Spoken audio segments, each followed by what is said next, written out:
মানে কি একবারে তারপর কি করলি? আমার মাথা নষ্ট। এই এডি কি হইলো? ভাই আইফোনটা ব্যাক করে এত সুন্দর আইফোন বেশি কিসের জন্য?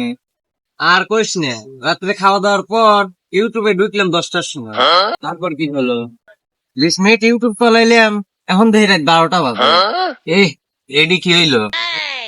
ফোন ফাস্ট হয়ে গেল, চালাইলাম 20 মিনিট, হয়ে গেল 2 ঘন্টা। তারপর রাইগিয়ে মাইগে সকাল 7টার অ্যালার্ম দিয়ে ঘুমাইছিলাম। সকাল 7টায় অ্যালার্ম বাজলো, অ্যালার্ম বন্ধ করে আবার 5 মিনিটের লেগে ঘুমাইছিলাম। তারপর কি হইলো রে? তারপরে বুঝলাম মোবাইল বেশি ফাস্ট হয়ে গেছে, মোবাইলের সমস্যা হবে। তারপর কি করলি? তারপর 12টার সময় ফোন লক করে পড়বে বুঝতে পাক্কা 2 ঘন্টা পড়ার পর যে 12টা 10 বাজে, আমার মাথা নষ্ট। এই না পুরোই উল্টো হইলো।